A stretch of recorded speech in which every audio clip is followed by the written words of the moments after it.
Voilà, en tant que psychanalyste, on découvre tout un côté comme ça presque de concepts psychologiques chez Hannah Arendt, même s'ils ne sont pas explicites, dont le premier serait celui de l'inassimilable, cette impossibilité d'adaptation. Il y aurait l'autre qui serait l'identification, et un autre très important, la pulsion de mort, qu'on a souvent l'impression que Hannah Arendt tourne autour de cette pulsion de mort sans la définir. C'était impossible pour elle de définir la question de la pulsion de mort, mais elle tourne, elle essaie de trouver des mots pour décrire cette question qui est celle de la pulsion de mort. Et moi j'ajouterais un qui peut-être, elle a échangé beaucoup, c'est sur la culpabilité, notamment avec Karl Jaspers. Karl Jaspers, il a écrit même un livre sur ça, La culpabilité allemande. C'est un livre poignant de Karl Jaspers qu'il a écrit en 1945, tout de suite après la fin de la guerre. Ça a été un de ses premiers cours, puisque Jaspers était très surpris, très choqué même, de voir dans les villes allemandes, il y avait les murs, ils avaient mis des papiers, des affiches, écrits « Vous êtes coupable », n'est-ce pas? Et ça, dans plusieurs villes allemandes, « Vous êtes coupable ». Alors, il se demandait, qui est coupable? Est-ce que tous les Allemands sont coupables? Est-ce que tous les Allemands sont coupables pareillement? Est-ce que, par exemple, ceux qui sont opposés au national-socialisme en 1933 sont coupables de la même façon que ceux qui sont opposés au moment de la nuit du cristal? Est-ce que sont également coupables par rapport à ceux qui se sont opposés au début de la guerre? Ou alors ceux qui ont commencé à s'opposer en 1941 lorsqu'ils ont vu que la guerre risquait de mal tourner? Ou est-ce qu'ils sont coupables de la même façon que ceux qui ont critiqué le national-socialisme en 1943 lorsqu'ils voyaient que c'était inévitable la défaite? Ou est-ce qu'ils sont coupables de la même façon que ceux qui se sont tournés contre le système en 1945 lorsque tout s'est effondré? Donc, il a mis toute une échelle comme ça de culpabilité. C'est pour ça qu'on pourrait presque classer eux-mêmes, ça veut dire, c'est facile pour Hannah Arendt, elle était du bon côté, n'est-ce pas? Mais Jaspers lui-même et Heidegger, à quel moment, eux, ils se sont opposés. Par contre, cette question de la culpabilité, Hannah Arendt, elle a repris autour des Juifs. Ça veut dire que si Jaspers disait que les Allemands ne sont pas tous coupables de la même façon, on ne peut pas dire que les Allemands sont toujours coupables, Hannah Arendt, elle a dit les Juifs ne sont pas toujours victimes de la même façon. Et ça aussi, ça a créé une polémique énorme autour de la question surtout du rôle des chefs juifs. Elle ne comprenait pas pourquoi les Juifs ne se sont pas révoltés, même si elle a dit que c'était impossible de se révolter. J'arrête là, je vais vous passer la parole parce que je pense que vous devez reprendre déjà quelque chose, Sandrine Bury, à partir de ici. Mais avant ça, je laisserai la parole aussi à vous si vous voulez poser une question ou faire un commentaire.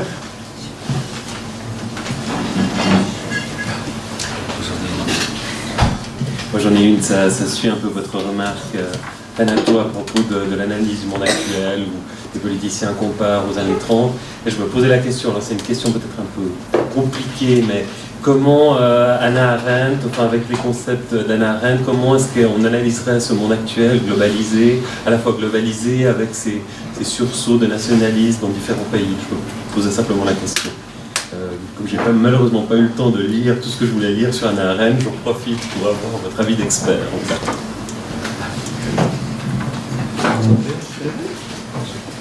Alors moi j'aurais deux réponses par rapport à ça. Tout d'abord, qui lieraient votre question avec aussi ce que vient de dire Renato Seidel sur la question de la culpabilité.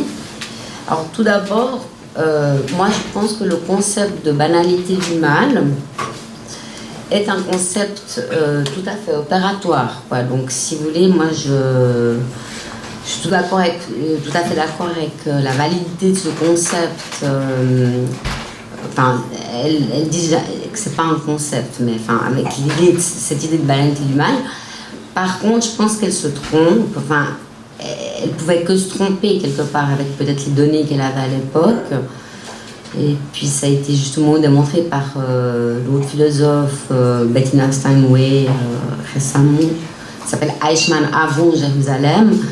C'est-à-dire que ce concept de banalité du mal, il est opératoire, mais il ne s'applique pas à quelqu'un aussi haut dans la hiérarchie qu'Eichmann. Pour moi, il s'applique plutôt à des gens beaucoup plus bas dans la hiérarchie, ou bien à ces gens comme donc Primo Levi, à un moment donné, quand il sort des camps, il avait toujours vu une maison juste en dehors du camp, puis il va visiter la maison, puis il demande à visiter la maison, puis il voit que depuis le premier étage de la maison, on voit les fours crématoires, et puis voilà.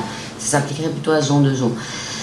Ensuite, pour en revenir à la question de la culpabilité, ben moi je pense qu'on est tous coupables au fait. Et là je prendrais la phrase, mais que je ne sais pas par cœur, je ne sais plus comment la tourner, d'un autre philosophe qui s'appelle Peter Sloterdijk et qui dit dans son essai d'intoxication volontaire que la définition quelque part de l'homme moderne, c'est qu'il n'a pas d'alibi. On est toujours sur le lieu du crime, qu'on y participe ou non. Qu'on n'y participe pas, on est toujours sur le lieu du crime, proche de lieu du crime, en train de laisser faire. J'aurais bien voulu retrouver la phrase exacte, mais c'est ça. C'est quelque part la condition, alors pour reprendre le titre d'Arendt, la condition de l'homme moderne, selon Sloterdijk, sa condition c'est qu'il n'a pas d'alibi. Et je pense qu'on n'a pas d'alibi, en effet. C'est peut-être un peu pessimiste. Peut-être ça me dérange, cette conclusion.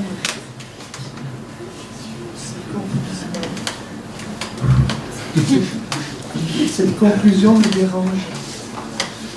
Pourquoi La Libye, on l'a. Allô?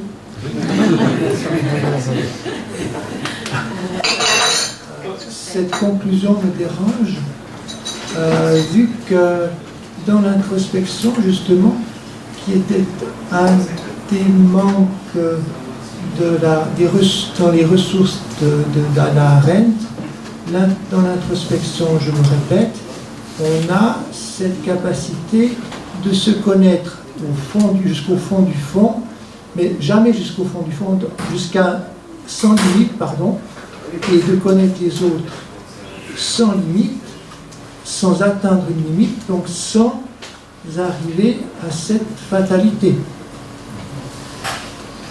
Il y a une ressource qui réside dans l'introspection qu'il faut utiliser, à mon sens, pour peut-être ouvrir la philosophie, à la développer, la poursuivre, pour tenter un chemin en philosophie qui irait plus loin que cette fatalité dont vous êtes arrêté. Moi, je pense, après, je ne sais pas, du point de vue psychanalytique, c'est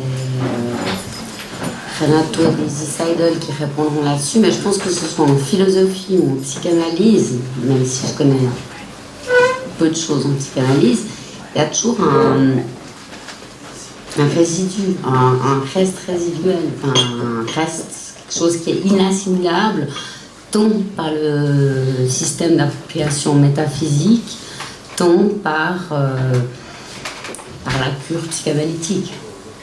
Il y a toujours un reste.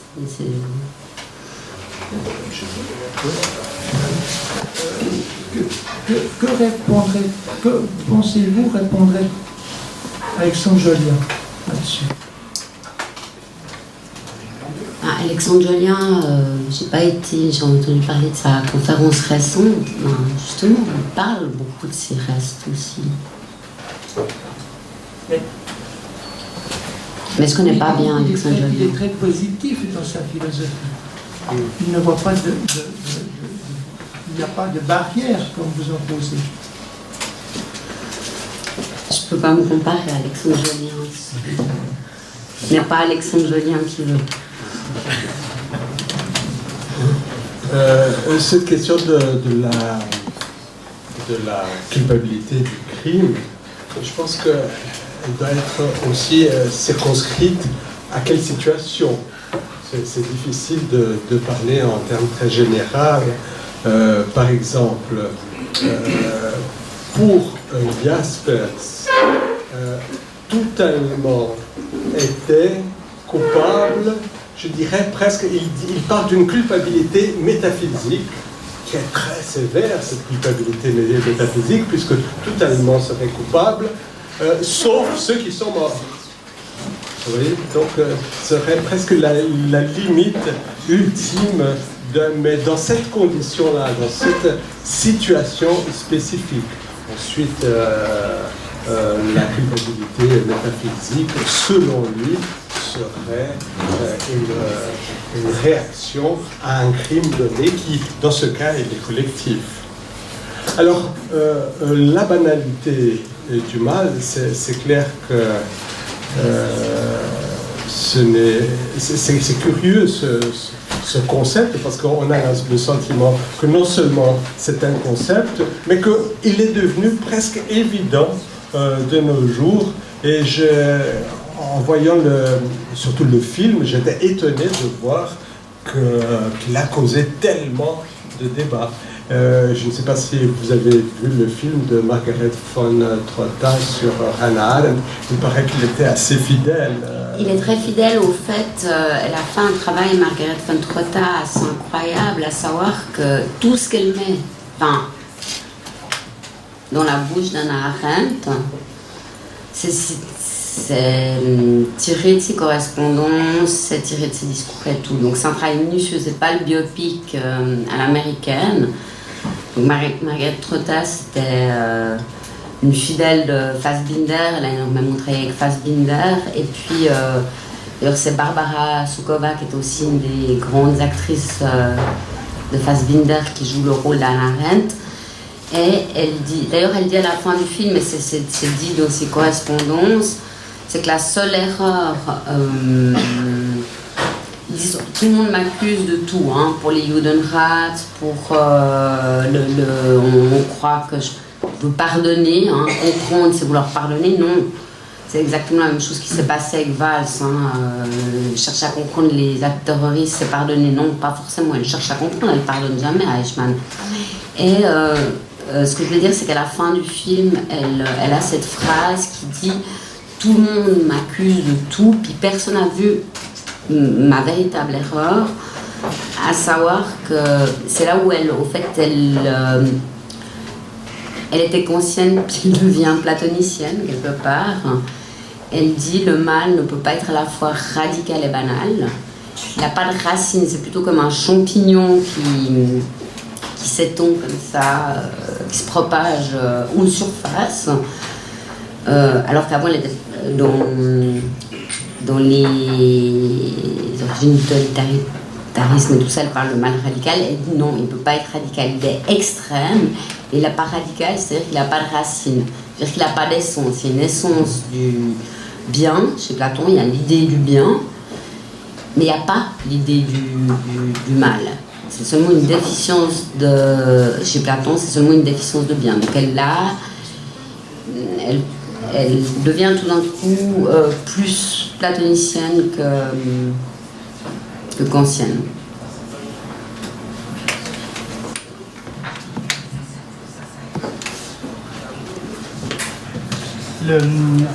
Évidemment que cette question de la banalité du mal, on a envie de s'y accrocher, hein, parce que c'est quand même l'expression qui a fait le plus débat, sur laquelle on s'accroche. Évidemment, on peut clarifier les malentendus sur l'aspect Eichmann à Jérusalem, la mauvaise compréhension. Mais tu as dit, elle a ouvert une boîte de Pandore. Et j'ai l'impression que, si on veut vraiment saisir, enfin voilà, c'est une question, mais j'ai quand même une affirmation. Est-ce qu'il ne faudrait pas, Oui, mais tu as dit quand même, elle a ouvert par rapport en disant, elle a ouvert l'idée que le mal pouvait s'inscrire dans la loi.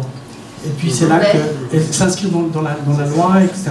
Mais ce qu'il ne faudrait pas distinguer ces deux niveaux, à savoir, dans le procès, la suite du procès, Eichmann, elle arrive avec cette idée, la banalité du mal. Tout le monde tombe de sa chaise et voilà, elle se dit mais qu'est-ce qu'elle veut dire? Puis elle s'en explique, elle dit ce type qui a l'air dont on s'imaginait, dont on attendait qu'il soit un monstre, finalement c'est un tout petit monsieur, alors oui il plaide, etc., mais un petit monsieur qui n'a pas du tout l'air d'un monstre et il a un côté très banal et dans la bureaucratie allemande, il dit moi je faisais très bien mon travail, etc. Et au fond elle s'accroche à cela pour élaborer cette première version, j'ai envie de dire, de la banalité. Et puis il y a une reprise, alors j'ai envie de dire philosophique, quand, avec un peu plus de distance, elle précise, elle dit la banalité du mal, c'est l'absence de pensée. Et du coup, ça nous transporte ailleurs que dans la factualité du procès, de la bureaucratie, de la politique, mais sur un plan philosophique et métaphysique, et de dire c'est l'absence de pensée.